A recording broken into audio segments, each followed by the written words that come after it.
What would possess one to start a podcast or a YouTube channel or anything where you're putting out content?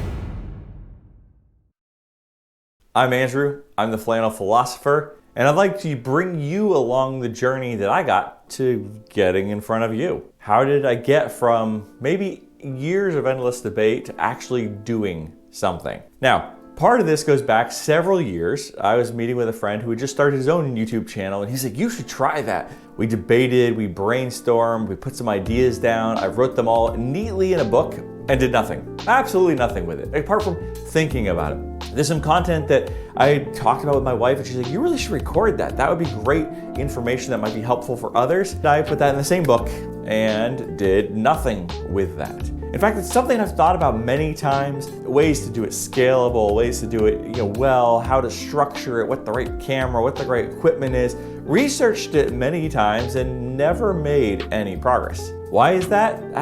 You could say we're busy, but everybody spends the same 24 hours a day. You could say I was trying to get it perfect, but there's no such thing as getting something perfect. For me, I think it was just not prioritizing it. Well, that was several years ago. How did I get to the spot where I'm at now? How do we actually get to the spot where we're recording? Well, a couple pieces come into that. Maybe that moved the needle. And the first was actually taking some action. What I started doing is I started writing down topics. There's topics that are of interest to me, particularly this podcast. I want to revolve around faith and family and even business. I think that interchange between those two is really interesting. It's fascinating to me. I started writing down topics, and pretty quickly you end up with a couple, 3, 4, 10, 20 topics, and you're like, well, maybe there's something there. Second, it's maybe getting to the spot where started and imperfect is better than not starting at all. And I found this one to be kind of weird for myself because many areas in life, I'm okay with it not being perfect. Like, I know that you have to get started. The start is often messy. It's not the way you'd want it set up to start with,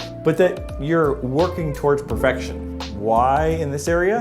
Did it seem to be like a bottleneck? I don't fully know. What got me out of that bottleneck was a friend who's like, hey, I'm gonna start this. In fact, this friend and I, we debated actually doing a channel together. We had recorded an episode or two. The audio didn't work, and then nothing else happened. We're both busy, life happens, and we just stopped. So that's been on pause for a while. Well, talking to that friend again, we actually kind of held each other accountable, made a game of it. We're both pretty competitive in nature.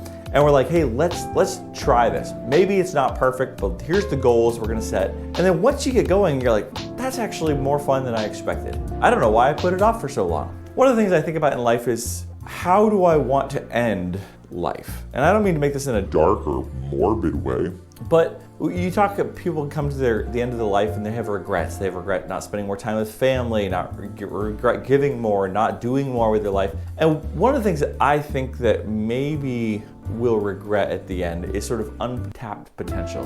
The things that we didn't try, maybe even failed, but didn't try. We played it safe, we played it lazy, and we didn't attempt. And as a result, the full potential that was given to us by God is never developed. Why? Because we played it safe. And so maybe for me, this podcast, The Flannel Philosopher, yes, it is a desire to have a conversation. Yes, I do want to develop that conversation with you. I hope to engage, add topics, discuss topics together, do some collaborations. But maybe at the end of the day, it's one of those pieces that I just didn't want to get to the end of life and say, I wish I had tried it. Now, who knows what the end results of it would be, but I wish for me that it's something I stepped forward, put out the content, took the risk, and maybe, just maybe, that it meets a need. It starts a conversation. It generates some new ideas. It clarifies my own thinking. And so those are pieces that I hope to get out of it. And I guess I'd be curious, what are some of the things that you've thought about doing for a very long time and not done? What steps have you taken? How did you get out of that